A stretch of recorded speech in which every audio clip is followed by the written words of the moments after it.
James Cameron അവതാർ എന്ന് പറഞ്ഞൊരു cinema എടുക്കുമ്പോൾ അദ്ദേഹത്തിന് ആ ഒരു തോട്ട് വന്നു. അങ്ങനെ വ്യത്യസ്ത തരമായിട്ടുള്ള തോട്ടുള്ള ബ്രെയിനുള്ള ലുക്കുള്ള പണ്ട് നമ്മൾ ഡൈനോസേഴ്സ് ഉണ്ടായിരുന്നു എന്ന് പറഞ്ഞിട്ട് ഇന്നില്ല എന്ന് പറഞ്ഞിട്ട് നമുക്കത് ഡിനൈ ചെയ്യാൻ പറ്റില്ല. എത്രയോ യൂണിവേഴ്സസ് ഉണ്ട്, എത്രയോ ഗാലക്സീസ് ഉണ്ട്, അതിൽ ഇതുപോലെ എത്രയോ മറ്റേ അവതാർസും അന്യഗ്രഹ ജീവികളും ഏലിയൻസും ഒക്കെ ഉണ്ടാവണം.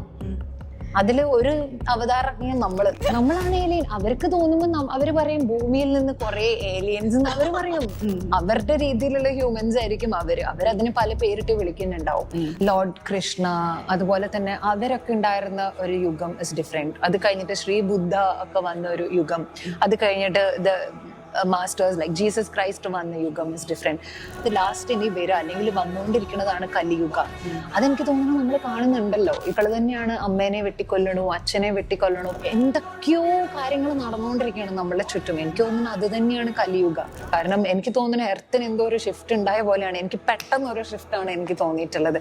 കുറെ ആൾക്കാർ ഭയങ്കര സ്പിരിച്വൽ ആവണം, കുറെ ആൾക്കാർ ഭയങ്കരമായിട്ടും ഈ വെട്ടിക്കൊല്ലണു, കുത്തിക്കൊല്ലണു വേറെയുള്ള ഭയങ്കര ഒരു അഗ്രസീവ് നേച്ചറിലേക്ക് വന്നുകൊണ്ടിരിക്കുകയാണ്. കൽക്കി അവതരിക്കുമോ? അതെനിക്കറിയില്ല, കാത്തിരുന്ന് കാണേണ്ടി. സമാധി as I said, അത് ഋഷിമാരൊക്കെ ചെയ്ത് നമുക്കറിയാം. എത്രയോ ഋഷിമാര് ചെയ്തിട്ടുണ്ട്. അനുനാക്കി ഇസ് ദ ഫസ്റ്റ് ഗോഡ് അല്ലെ? എല്ലാവർക്കും തേടയുണ്ട്, എല്ലാവർക്കും തേടയുണ്ട്. അതാണ് ഞാൻ പറഞ്ഞത്. അത് നമ്മൾ ശിവന് മാത്രമുള്ളതല്ല, എല്ലാവർക്കും ഉണ്ട്. ഡിഗ്രി കഴിഞ്ഞ് ഒരു ഉഗ്രൻ IT കരിയറിനായി ലൂമിനാർ ടെക്നോ ലാബ്. ഈ സമാധി എന്ന് പറയുന്നത് ശരിക്കുള്ള നമ്മൾ റീസെന്റ് നമ്മൾ കണ്ടതാണ്. കുറേ സമാധികൾ കണ്ടു, സമാധിയുടെ ഭാര്യയെ കണ്ടു, സമാധിയുടെ ആൾക്കാരെ കണ്ടു. അപ്പം അതിനകത്ത് എത്രത്തോളം റിയാലിറ്റി ഉണ്ടെന്ന് തോന്നുന്നുണ്ട്?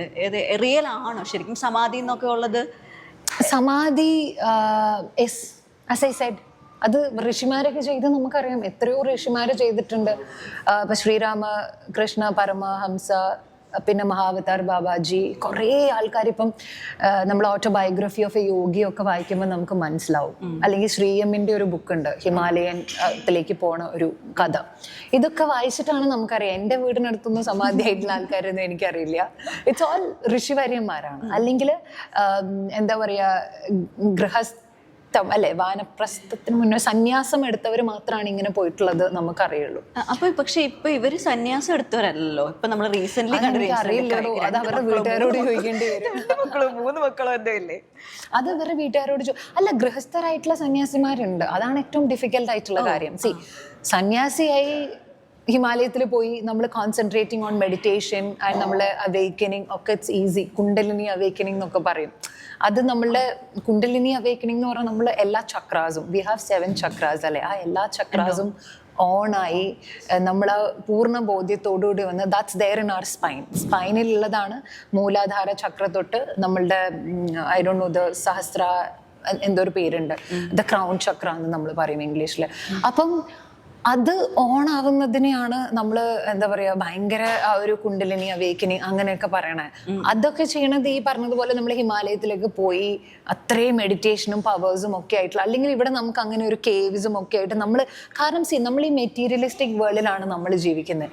അവിടെ സ്പിരിച്വലി ഭയങ്കരമായിട്ട് നമുക്ക് നിൽക്കാനായിട്ട് നമുക്ക് പറ്റില്ല. ബിക്കോസ് വി നോ ദാറ്റ് ഈ പൈസയോ നമ്മൾ ഈ വാങ്ങണ കാറോ മെറ്റീരിയലിസ്റ്റിക് ആയിട്ടുള്ള കാര്യങ്ങളോ നമ്മളെ ഡിസയേഴ്സോ, നമ്മൾ സൂപ്പർ സ്റ്റാർ ആയാലോ, നമ്മൾ വാങ്ങുന്ന നാഷണൽ അവാർഡോ, വാട്ട് എവർ ഇറ്റ് ഈസ് നമ്മളുടെ ഡിസയേഴ്സ്, ഇതൊന്നും നമ്മളിവിടെ കൊണ്ടുപോകാൻ പോകുന്നില്ല. മരിച്ചു കഴിയുമ്പോൾ what we are taking the love we gave and our spiritual higherness, നമ്മളുടെ ഒരു ഭൂം എന്നുള്ളൊരു കോൺഷ്യസ്നെസ് മാത്രമേ നമ്മളെ സോളിൻ്റെ കൂടെ കൊണ്ടുപോകുന്നുള്ളൂ. So what is the point of ഈ ഡിസയേഴ്സിന്റെ പോയിന്റ് എന്താ? അങ്ങനെ നമ്മൾ അവിടെ നമ്മളുടെ അതാണ് നമ്മളെ ലക്ഷ്യമെങ്കിൽ നമുക്ക് ഇത് ആവശ്യമില്ല. അപ്പൊ നമുക്ക് ഈ സ്പിരിച്വൽ വേൾഡിൽ നമുക്ക് ഫുള്ളി ആണെങ്കിൽ നമ്മൾ ഈ മെറ്റീരിയലിസ്റ്റിക് പരിപാടികളൊക്കെ വിട്ടേ പറ്റുള്ളൂ. കാരണം ഇവിടെ നിൽക്കുമ്പോൾ നമുക്ക് റെന്റ് അടയ്ക്കണം, നമുക്ക് ടെൻഷനാണ്, അതാണോ, അയ്യോ അവര് മറ്റേ സിനിമ, അയ്യോ എനിക്ക് ലോട്ട് ഓഫ് ടെൻഷൻസിലാണ്. നമ്മളൊരു പ്രഷർ ബോക്സിൽ ഇങ്ങനെ ഒരാൾ മറ്റേ ഒരു വെള്ളത്തിൽ വീണാൽ അതിലിങ്ങനെ ഒഴുകിക്കൊണ്ടിരിക്കുകയാണ്, ഒരു റാറ്റ് റൈസിൽ എല്ലാവരും കൂടെ ഓടിക്കൊണ്ടിരിക്കുക.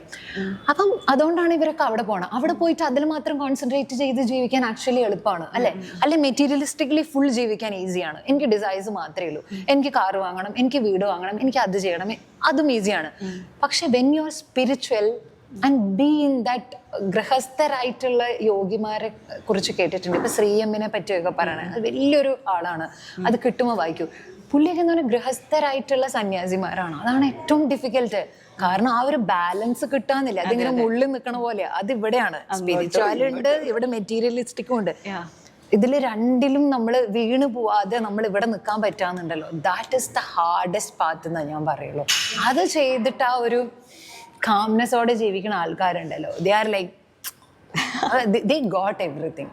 അവർക്ക് they are living this world. We need more of them. വേണമല്ലേ? ഓക്കെ.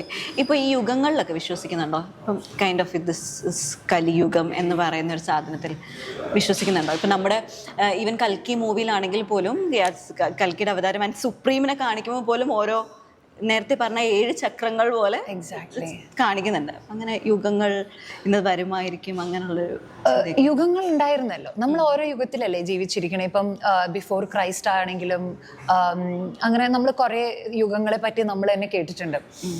ഇപ്പോ ലോർഡ് കൃഷ്ണ, അതുപോലെ തന്നെ അവരൊക്കെ ഉണ്ടായിരുന്ന ഒരു യുഗം ഇസ് ഡിഫറെൻറ്റ്. അത് കഴിഞ്ഞിട്ട് ശ്രീ ബുദ്ധ ഒക്കെ വന്ന ഒരു യുഗം, അത് കഴിഞ്ഞിട്ട് the masters like Jesus Christ വന്ന യുഗം ഇസ് ഡിഫറെൻറ്റ്. ഇവരൊക്കെ ഗ്രേറ്റ് മാസ്റ്റേഴ്സും ഇവരുടെയൊക്കെ ഒരു കോൺഷ്യസ്നെസ്സും അവരുടെ ഒരു യുഗം വേറെയാണ്. അങ്ങനെയാണ് ഇപ്പൊ പറയുന്നത് ലാസ്റ്റ് ഇനി വരിക അല്ലെങ്കിൽ വന്നുകൊണ്ടിരിക്കുന്നതാണ് കലിയുഗ. അതെനിക്ക് തോന്നുന്നു നമ്മൾ കാണുന്നുണ്ടല്ലോ. ഇപ്പൊ തന്നെ ആണെങ്കിലും ഇപ്പം നമ്മളുടെ എത്രയോ ന്യൂസാ നമ്മൾ ആ ഒരു 2025 ബിഗിനിങ്ങിൽ കേട്ടത്.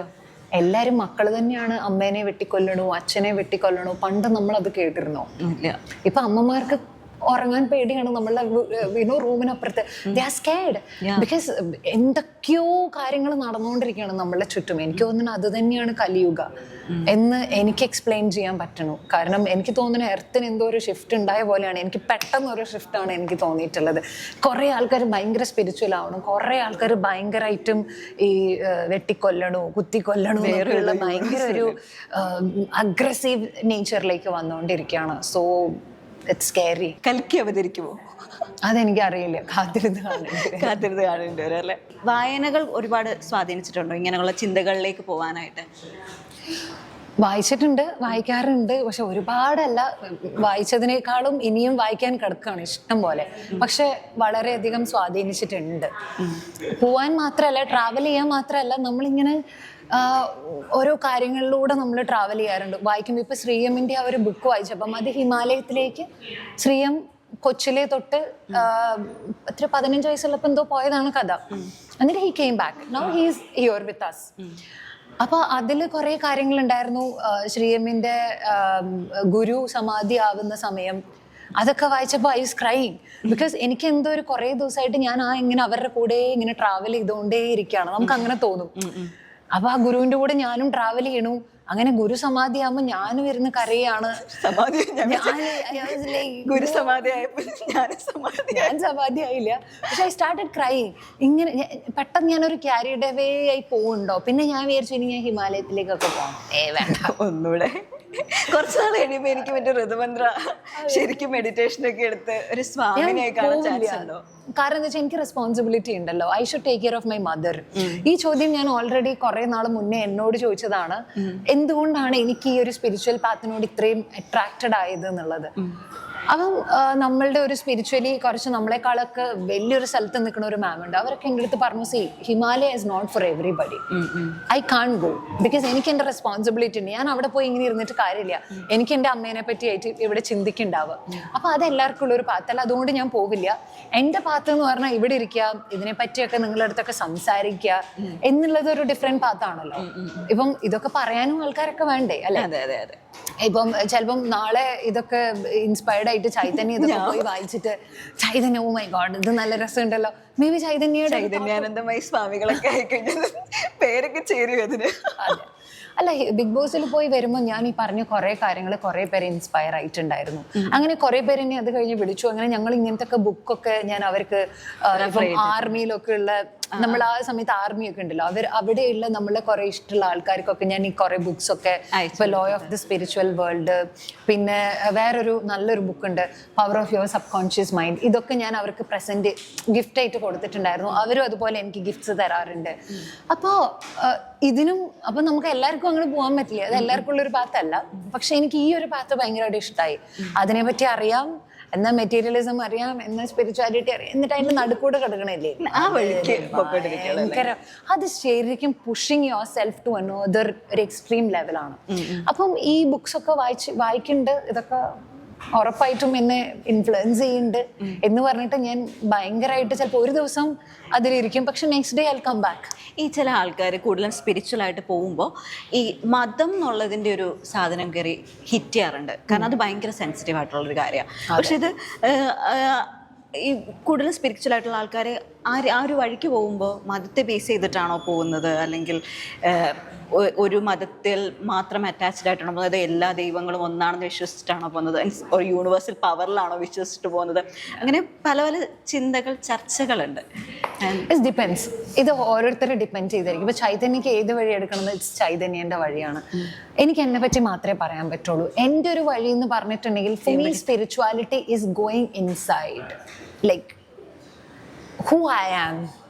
നമ്മള് ശബരിമലയിൽ പറഞ്ഞ പോലെ തത്വമസി എന്നുള്ളൊരു സാധനം ഉണ്ടല്ലോ, അഹത്തിനെ നോക്കുക എന്നുള്ളത്. Going out is actually going in. അതാണ് ശ്രീബുദ്ധ പറഞ്ഞിരിക്കുന്നത്. എനിക്ക് ഭയങ്കരമായിട്ടും ശ്രീബുദ്ധൻ പറഞ്ഞ കുറേ കാര്യങ്ങൾ, he was the best master എന്ന് എനിക്ക് തോന്നിയിട്ടുണ്ട്. അബൌട്ട് മെഡിറ്റേഷൻ, അബൌട്ട് ദിസ് ക്രിയ യോഗ, ദാറ്റ് യോഗ. അതുപോലെ തന്നെ നമുക്ക് ഈ ഒരു how you should come into your self.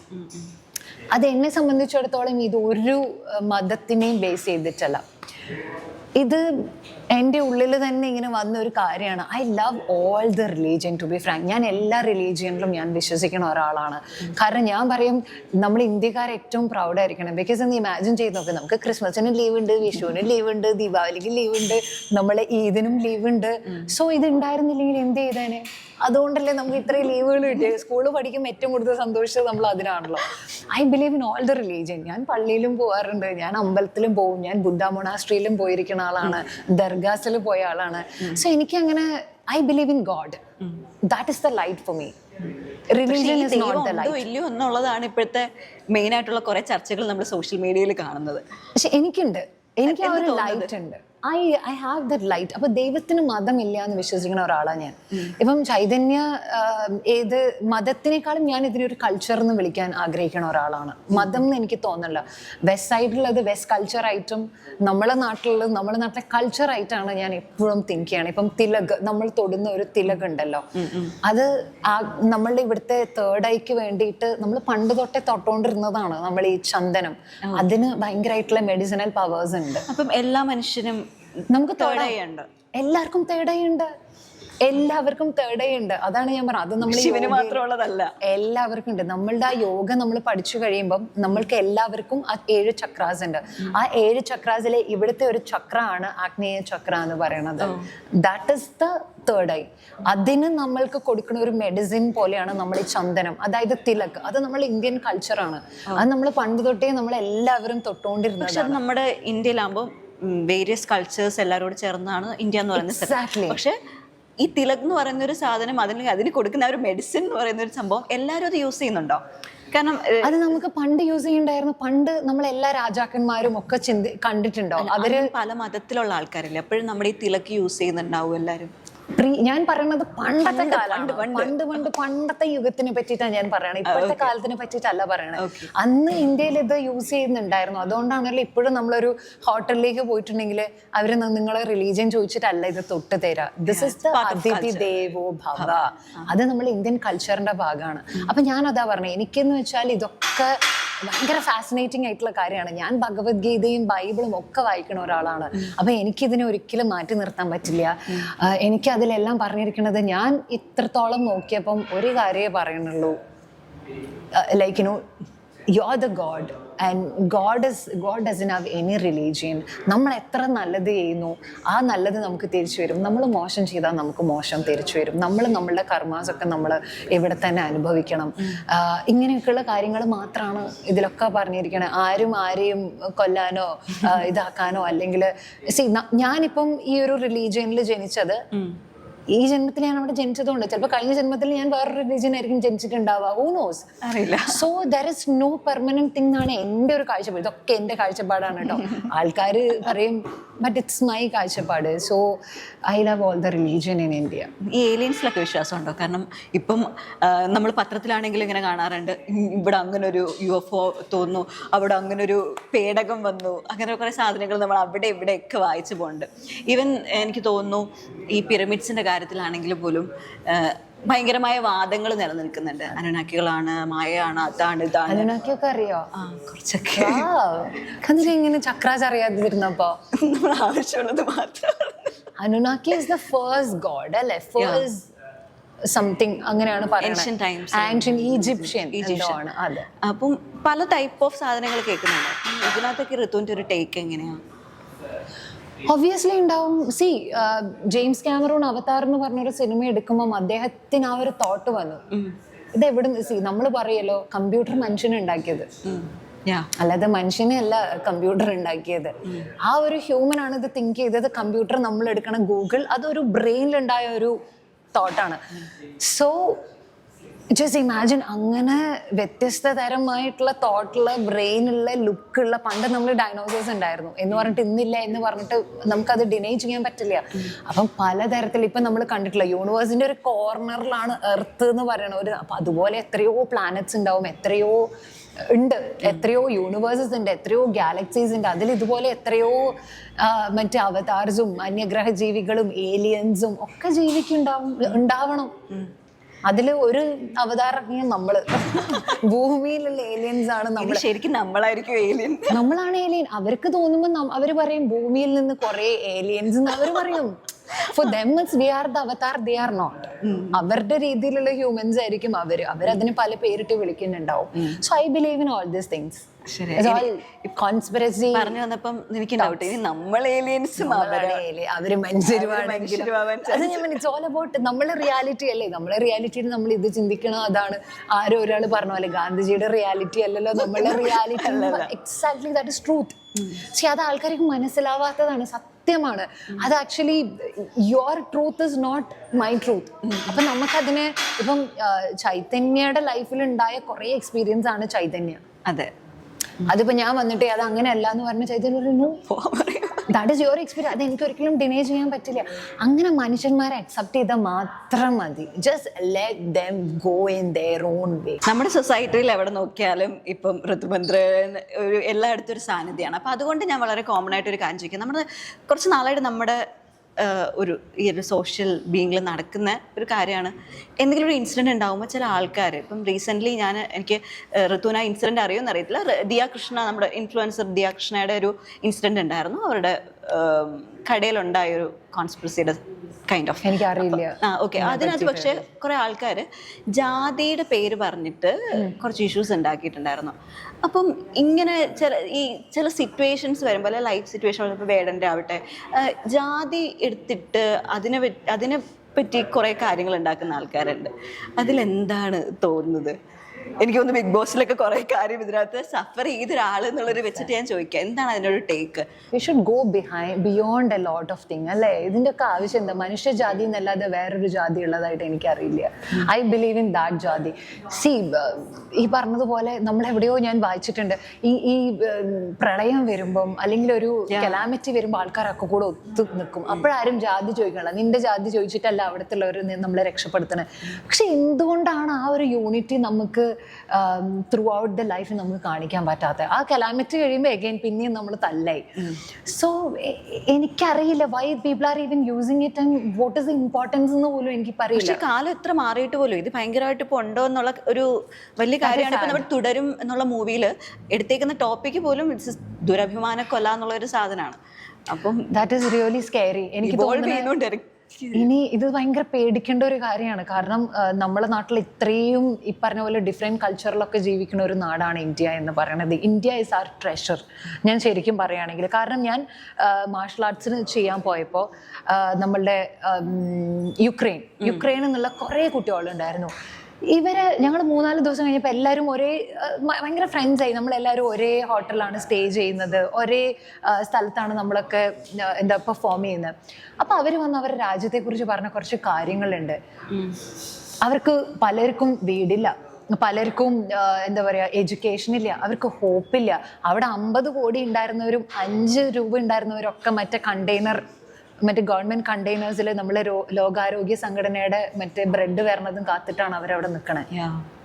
ഒരു യുദ്ധം ഒക്കെ വരാന്ന് പറഞ്ഞാൽ അത് ഈ പറഞ്ഞതുപോലെ ഇതൊക്കെ പറയാനൊക്കെ ഭയങ്കര ഈസി. അത് വന്ന് അനുഭവിച്ച ആൾക്കാരുടെ എന്താ പറയുക എക്സ്പീരിയൻസ് കേട്ട് ഞാൻ ഞെട്ടിയിട്ടുണ്ട്.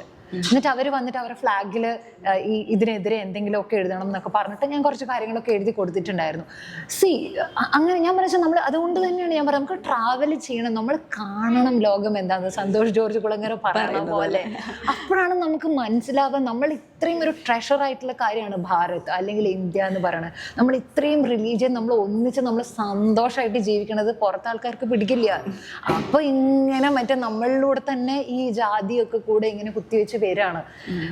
We should be very careful. നമ്മൾ ആ കാര്യത്തിൽ പുറകോട്ട് പോണ പോലെ തോന്നുന്നുണ്ട്. അതെ, അതിൽ നമ്മൾ എപ്പോഴും നമ്മൾ മുന്നേക്ക് പോകണം. ഇപ്പൊ നമ്മളെ മറ്റേ ഈ യുദ്ധം വന്നിട്ട് പോലും നമ്മളെല്ലാവരും ഒറ്റക്കെട്ടായിട്ട് നിന്നല്ലോ ഇന്ത്യക്ക് വേണ്ടിയിട്ട്. അതുപോലുള്ളൊരു സ്ട്രെങ്ത് നമുക്ക് ഉണ്ടായാൽ മതി. നമ്മളങ്ങനെ കുറെ കാര്യങ്ങളെ പറ്റിയിട്ട് കുറേ കാര്യങ്ങൾ എനിക്ക് തോന്നിയത് സ്പിരിച്വാലിറ്റിനെ മാത്രം തിരിച്ചു വരൂ. ഇവിടെ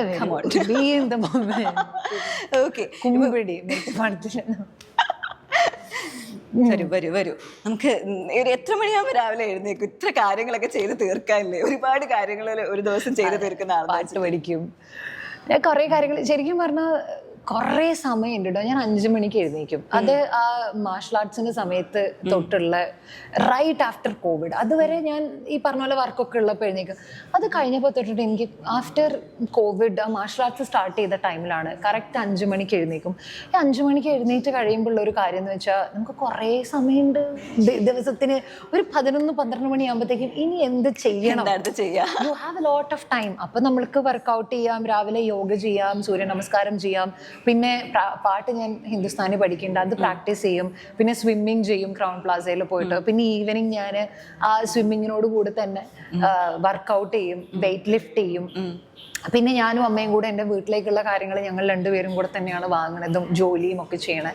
അപ്പൊ അത് ചെയ്യും. ഇപ്പൊ അമ്മ കുറച്ച് അമ്മയ്ക്കൊരു സർജറി ആയിട്ട് അമ്മ കിടക്കാണ്. അപ്പം വീട്ടിലുള്ള കാര്യങ്ങൾ ചെയ്യണം. അങ്ങനെ കുറെ കാര്യങ്ങൾ ചെയ്യുമ്പോൾ നമുക്ക് വീട്ടുപണി എടുക്കണം, വീട്ടുപണി എടുക്കണം. അത് അതിനിടയ്ക്ക് പിന്നെ രാവിലെ എഴുന്നേക്കണം, പ്രാർത്ഥിക്കണം, മെഡിറ്റേഷൻ, അങ്ങനെ എന്തൊക്കെ ചെയ്യാനുണ്ട്. ആക്ച്വലി ഭയങ്കര രസമാണ് അല്ലേ ലൈഫ്. അതിനിടയ്ക്ക് ഫാഷൻ ഷോസും അതും ഇതും അഭിനയവും. ഫുൾ ബിസിയാണ്. 24 മണിക്കൂർ ഫുൾ പാക്ഡ് ആണ്, ഫുൾ ബിസിയാണ്. അതെ, ഞാൻ ഡയറ്റ് ഒക്കെ എങ്ങനെയാ ഇതിന്റെ 10 o'clock ഞാൻ ഉറങ്ങും. ആണോ? എന്ത് പറ്റിയാലും 10 മണിക്ക് ഞാൻ ഉറങ്ങും. ഡയറ്റ് പറഞ്ഞാല് എനിക്ക് ഏറ്റവും ഇഷ്ടമുള്ളത് ഭയങ്കര മസാല ഇട്ടതൊക്കെ. ഞാൻ കണ്ണൂരിൽ നിന്നായതുകൊണ്ടും, കണ്ണൂർ മാത്രമല്ല, I born in Chennai, Madras. അപ്പൊ ഞാൻ ഹാഫ് മദ്രാസി ഹാഫ് മലയാളി എന്നാണ് ഞാൻ എന്നെ തന്നെ പറയാ. അപ്പോൾ അവിടെ നിന്നുള്ള നമ്മൾ ഈ മസാലകൾ കുറെ നമ്മൾ കുഞ്ഞിലെ തൊട്ട് കഴിച്ചതുകൊണ്ട് അവിടുത്തെ നല്ല പൊങ്കലും നമ്മൾ അവിടെയുള്ള കുറേ ഡിഫറെൻ്റ് ആയിട്ടുള്ള ദോശാസും അതും ഇതും. പിന്നെ എനിക്ക് ഭയങ്കര ഇഷ്ടമാണ് മദ്രാസ്, ചെന്നൈ ഫുഡ്. തമിഴ് ரொம்ப പിടിക്കും. ഞാൻ വന്നൊരു തമിഴ് പൊണ്ണ്. അപ്പൊ പിന്നെ നമ്മളെ നാട്ടിലെ കണ്ണൂരേക്കാണ്. പിന്നെ എൻ്റെ അച്ഛൻ മരിച്ചു കഴിഞ്ഞിട്ടാണ് കണ്ണൂരേക്ക് ഞാനും അമ്മയെ ഷിഫ്റ്റ് ചെയ്യണത്. അപ്പം നമ്മൾ കഴിച്ച നല്ല തലശ്ശേരി ബിരിയാണി, മീൻകറിയും, ഒറോട്ടിയും, കേരി, നമ്മൾ കണ്ണൂർ അറിയാലോ. അപ്പൊ എനിക്ക് ഇപ്പം ഞാൻ ടു ബി ഫ്രാങ്ക് ഭയങ്കര ഈ മസാല ഇല്ലാത്ത ഫുഡിനോട് കുറച്ച് ക്ലീൻ ഫുഡാണ് എനിക്കിഷ്ടം. Like salads, avocado toast, broccoli, ഇതൊക്കെയാണ് എൻ്റെ ഫേവറേറ്റ് ആയിട്ടുള്ള. രാജ്മ ചാവൽ. പിന്നെ നമ്മളെ തേപ്പില എന്ന് പറഞ്ഞിട്ട് ഒരു ഗുജറാത്തി ഡിഷ് ഉണ്ട്, അതെനിക്ക് ഭയങ്കര ഇഷ്ടമാണ്. നമ്മളുടെ ഈ ഉലുവയുടെ ഇലയൊക്കെ വെച്ചിട്ടുണ്ടാക്കണേ. അത് ഞാൻ ഒരിക്കൽ UP-യിലൊക്കെ പോയപ്പോൾ ഞാൻ കഴിച്ചതാണ്. അത് കഴിഞ്ഞപ്പം ഐ ഗോട്ട് ഫാസിനേറ്റഡ്. നല്ല ടേസ്റ്റും നല്ല ഹെൽത്തിയാണ്. ആലു പറാട്ടാസ്, പിന്നെ നമ്മള് ദാലും നമ്മള് ചീരയൊക്കെ ഇട്ടിട്ടുള്ള അതും, ചപ്പാത്തി. പിന്നെ എൻ്റെതായിട്ടുള്ള ഒരു ഡിഷ് ഉണ്ട്. അതെന്താ? അത് ബ്രോക്കോലി, എഗ് വൈറ്റും ചിക്കനും കുറച്ച് വെജിറ്റബിൾസ് ഒക്കെ കൂടെ ബോയിൽ ചെയ്ത് ഞാൻ തന്നെ കണ്ടുപിടിച്ച ഒരു റെസിപ്പിയാണ്. അതും നല്ല ഒരു സാലഡ് ടൈപ്പ്. അതും യോഗട്ടും ഭയങ്കര കോമ്പിനേഷനാണ്. അപ്പൊ ഇതൊക്കെയാണ്. പിന്നെ നമ്മൾ പയർ മുളപ്പിച്ചതും, ഇങ്ങനത്തൊക്കെയാണ് എൻ്റെ ഇപ്പോഴത്തെ ഫുഡ് എനിക്ക് ഇഷ്ടമുള്ളത്. ഭയങ്കര മസാല എനിക്കിപ്പോൾ ശരിക്കും പറഞ്ഞാൽ വളരെ കുറവായിട്ടാണ് കഴിക്കുക. പണ്ടൊക്കെ നല്ല മീൻകറി എന്നൊക്കെ പറഞ്ഞത് ഞാനിപ്പം കുറച്ചിട്ടുണ്ട്. എനിക്ക് എന്തോ കുറച്ച് വെജിറ്റേറിയനിലേക്ക് ഭയങ്കരമായിട്ടും ഇഷ്ടം. അത് ഹൈദരാബാദ് പോയിട്ട് ഇത്രയും വെജിറ്റേറിയൻ വെറൈറ്റി ഉള്ളൊരു സ്ഥലം ഞാനിത് നമ്മുടെ നാട്ടിലൊക്കെ നോൺ വെജിലാണ് വെറൈറ്റി. ഹൈദരാബാദ് ഫുൾ മറ്റേ മുരിങ്ങക്കോലൊക്കെ കൊണ്ട് ഇവർ അന്യായ ഡിഷുകളാണ്. എങ്ങനെ ഇത് സംഭവിക്കണമെന്ന് എനിക്കറിയില്ല. അന്ന് തൊട്ട് ഞാൻ വെജിറ്റേറിയൻ ഫാനായി പോയി. അങ്ങനെ ഞാൻ കുറച്ച് നാളായിട്ട് കുറച്ച് വെജിറ്റേറിയനിലാണ് കൂടുതൽ. അല്ലെങ്കിലും ഞാൻ ബീഫ് മട്ടൺ ഒന്നും കഴിക്കില്ല, പോർക്കൊന്നും കഴിക്കില്ല, ചിക്കനും ഫിഷും മാത്രമേ ഉള്ളൂ. അപ്പൊ അതിന്റെ കൂടെ ഇതും കൂടെ ഒക്കെ ആഡ് ചെയ്ത് ഭയങ്കര രസമായിട്ട് പോണു. നന്നായിട്ട് വെള്ളം കുടിക്കണു, ഫ്രൂട്ട്സ് കുറെ അധികം കഴിക്കണു, അങ്ങനെയൊക്കെ. നമുക്കിനി എന്റെ ഫുഡിനെ പറ്റി പറയുമ്പോ എനിക്ക് വിശക്കുന്നുണ്ട്. എന്റെ ഫുഡ് വന്നിട്ടുണ്ടോ, എന്റെ സാലഡ് അവിടെ ഉണ്ട്, ഞാൻ മിക്കവാറും അതെടുത്തിപ്പോ കഴിച്ചു തുടങ്ങും. നമുക്കെന്നാ പെട്ടെന്ന് ഒരു അപ്കമിങ് പ്രോജക്ട്സ് എന്തൊക്കെയാണെന്ന് പറഞ്ഞിട്ട് നമുക്ക് ഈ പരിപാടി നടത്താം. എന്നിട്ട് ഇഷ്ടംപോലെ കഴിച്ചു. അതെ, we both will have it together. അപ്പൊ യു ക്യാൻ അണ്ടർസ്റ്റാൻഡ് എന്താണ്. നന്നായിട്ട് ഫുഡ് കഴിക്കുന്ന ആളാണോ? ഇന്ന് ഇങ്ങനെ ഇരിക്കുന്നേ ഉള്ളൂ, നന്നായിട്ട് തിന്നു. മറ്റേ പറയില്ല നന്നായിട്ട് കഴിച്ചിട്ട് ഒന്നും ശരീരത്തിൽ പിടിക്കില്ല എന്ന് പറയുന്നത്. ഞാനൊക്കെ എന്ന് വെച്ചാൽ 2 ദിവസം ഡയറ്റ് ചെയ്ത് 3-ാമത്തെ ദിവസം ഡയറ്റ് വിട്ട് അപ്പം പുട്ടോണോ. ഐ എം ലൈക്ക് ഇങ്ങനെ പുട്ടോണാവും, ഇങ്ങനെ ഓഫ് ആവും. ഇനി വരാൻ പോണത് റിലീസ് ആവാനിരിക്കുന്നത് നമ്മളുടെ ഉയരെ മനു അശോകൻ സാറിന്റെ ഒരു വെബ് സീരീസ് ചെയ്തിട്ടുണ്ട്, ഐസ് എന്ന് പറഞ്ഞിട്ട്, സോണി ലിവിൽ വരും. പിന്നെ തെലുഗു ചെയ്ത സിനിമ അത് OTT റിലീസായി. അപ്പൊ അവിടുന്ന് കുറച്ച് കോൾസ് വന്നിട്ടുണ്ട്. അപ്പം ഇനിയിപ്പോ ഹൈദരാബാദ് പോകണം, അവിടെ പോയിട്ട് കുറച്ച് കഥകളൊക്കെ കേൾക്കണം, കുറച്ച് ഓഡിഷൻസ് ഒക്കെ അറ്റൻഡ് ചെയ്യാൻ, മെയിനായിട്ട് കുറച്ച് ഫുഡ് കഴിക്കണം. ഫുഡ് അവിടുത്തെ മറ്റേ ബിരിയാണി എനിക്ക് ഭയങ്കര ഇഷ്ടമാണ്. പിന്നെ മറ്റേ ഹൈദരാബാദി ബിരിയാണി. പിന്നെ അവിടെ ഒരു ഹൽവ ഉണ്ടാക്കും, നല്ല കിഡിലൻ ബ്രെഡ് ഹൽവ, നെയ്യൊക്കെ ഇട്ടിട്ട്.